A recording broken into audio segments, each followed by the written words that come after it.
Welcome back to the Rock and Roll Road Trip. Right now, we're at the Venetian Theater with Styx. We're with my old buddy, Tommy Shaw. Hey, Sam. And JY. And I'm going to interview these guys about this stuff because... Vegas, baby. Yeah, we're in Vegas. This is Vegas, man. And so, like, when we were first starting in this business, wasn't Vegas like a poison word? Wasn't it like, you don't play Vegas until you're over and all that now? It was. The first time we played here, it was the Aladdin Theater. And 77. And somebody in the theater, after our sound check, said, "That song, Fooling Yourself, Connie Stevens sang that here last night." Because it's a hit. Yeah, Connie Stevens, we followed Connie Stevens.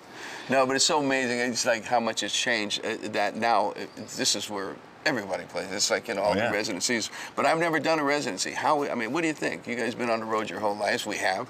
What about a residency? You like it? Better than going on the road? Typically, if we're on the road and we're in a place for more than 2 nights, you start getting antsy and it's like, get out of here. But we've had such a great time here. There's a lot to do. There's a lot to do, and this thing that we're doing with Don is so much fun. What have we done it 3 times? Yeah. We've had some rehearsals and done it 3 times. It's like, we're just starting to get to the meat of it, So we're really looking forward to doing it every night. Okay. So what happened in 1983 when you guys split up? You said these things, happened. We had really 3 different mindsets about the music, and Dennis was always more of a traditional balladeer, and he liked show tunes. I saw Hendrix 5 times, so I'm twice, 3 weeks before Woodstock in L.A., and I wanted to be Jimi Hendrix, I wanted to be Ritchie Blackmore, I wanted to be Jeff Beck, I wanted to be Eric Clapton.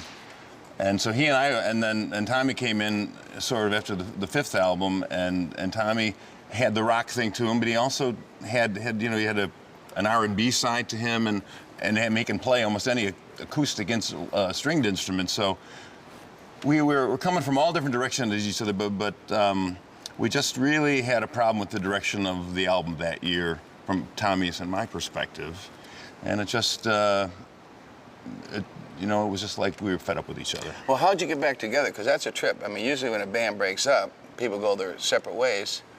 It only took 13 years. We did, but 13 years? Really? Was it that long? We tried to sneak up on it for how many years? For 3 or 4 years? There was a failed attempt in 91, and then so from 83, and finally in 96, we got back together. Well, the thing is, MTV, which was the tail that wagged the industry dog, changed from hair bands to, Seattle. And so Damn Yankees, had a great thing going before that, but Tommy lost his deal finally.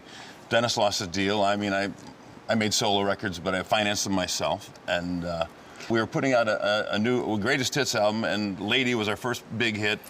But A&M didn't own the master, which they owned everything else, and so we re-recorded it, and we need Tommy to sing the high part, so we called him up and said, "Hey man, come on back and sing the high part," and he was... And JY and I had really mended fences. JY came and sang. I was in London doing a solo album. He came over and sang on it. That's a background. So you guys we were friendship. Cool. Hearing me and JY singing together, it was like, man, it sounds good. Yeah, it does. Yeah. So that kind of eased the way into saying, okay, let's go try this out. That's, to me, your fans are the only thing that's important. To try to enlarge that fan base at this stage in your life, man, and keep those people happy, and you'll be able to do this as long as you live. And that's a very intelligent man once told me that.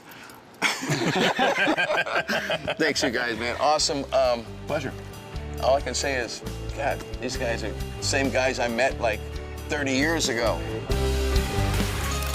Let's go talk to a real Vegas icon.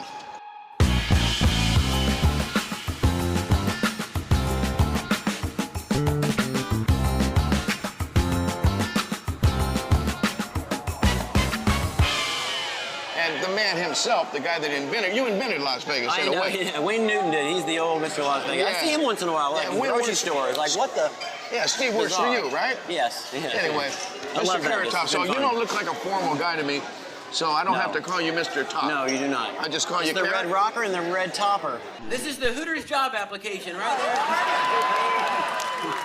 What do we do? Just fill it out and you're good. This is redneck air conditioning. Damn, it's hot as shit out there. I know, the whole show is stupid as shit. This is what I come up with.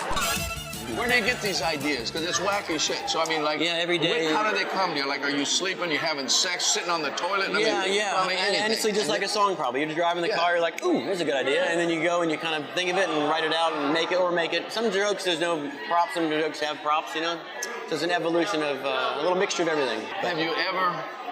This is a real one. Yeah. Have you ever really like bombed? I mean, like people out there it's going. happening right now. Yeah, no. Okay, now these are quickies. Now I gotta have. This is how we're gonna find out. I'm known for these. Here's how we find out. I'm the how king he of really quickies. and who he really is. Okay. All right. Okay. Carlin or Pryor? Carlin. Boom. But I love Pryor. But Carlin, I was like. You ever notice someone going slow driving slow as an idiot, and anyone going fast as a maniac? Look at this idiot! Look at this maniac! Let's see, it's a tough one. Okay, how about Dangerfield or Rickles? Rickles. I was in a movie with Rickles, and he couldn't have been. Again, talk about nice people. He couldn't have been nicer. And once he gets past that first minute where he's slapping you around, and I mean, literally like, what's the top? What's at the pure top? Idiot! And then he's like, how you doing, kid? But it's what's pissing me off is these are supposed to be hard questions. Oh, I know, I'm like, nailing bam. them. I'm mad. You're like, bam, okay. You're not fucking with it. This is my first rodeo, bitch. I got this. This is a tough one because I know you're a Stooges guy, right? Yeah. Okay, I know about this. Curly or Shemp? Oh, yeah. Oh, huh? Yeah, well, Curly, you know, I almost read for that movie. I know. And I didn't, and actually I didn't get it, because if I did, I wouldn't be here right now. I'd be like, I'm not, Sammy who? I don't have time for this show. The most rock star of all comedians, Mr. Carrot Top in hell. I'm gonna go see him. I'm gonna go down and watch his show, and I'm gonna steal some shit. I'm going too. You stole enough stuff from me. It's time that I steal something from you. Thank you, Rock and roll legend. We're at the world-famous Venetian where Don Felder and Styx have their residency. Can't wait to see what kind of ride these guys got in store for us today. Oh, is this us right here? Look at this ride. Wow, fantastic. That's so appropriate for Vegas, isn't it? Yes, it is.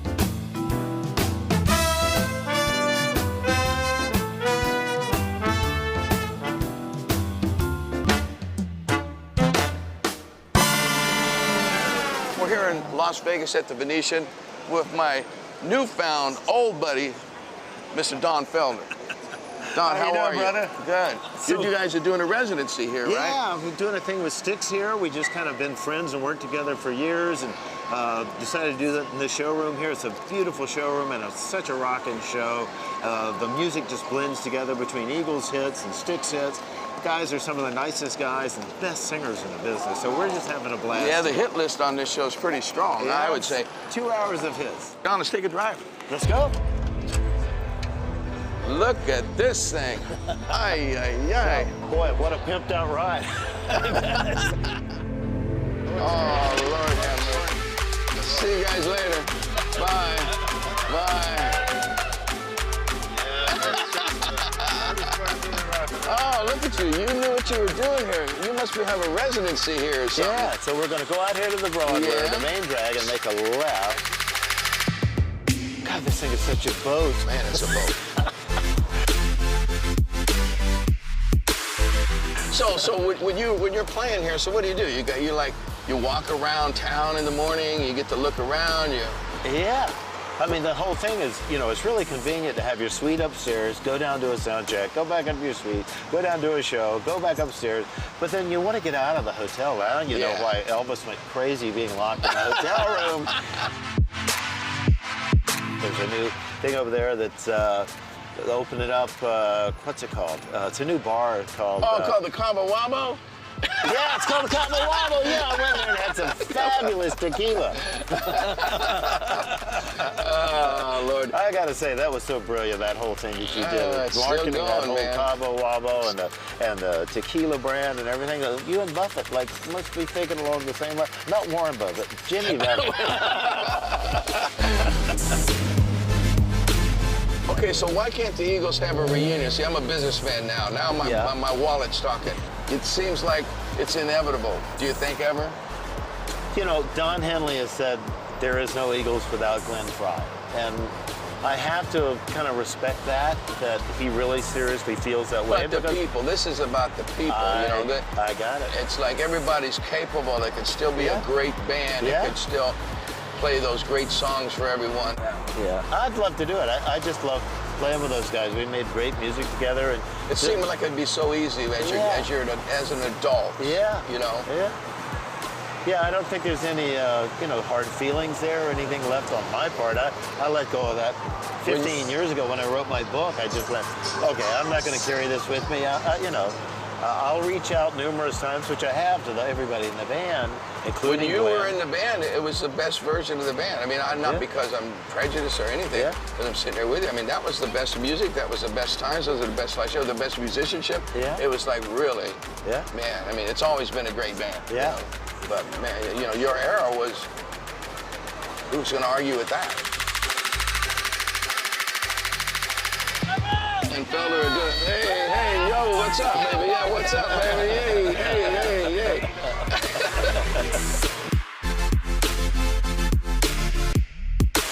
Well, Mr. Felder, let me tell you. That was great It's fun. been a pleasure. You're the easiest guy to hang with.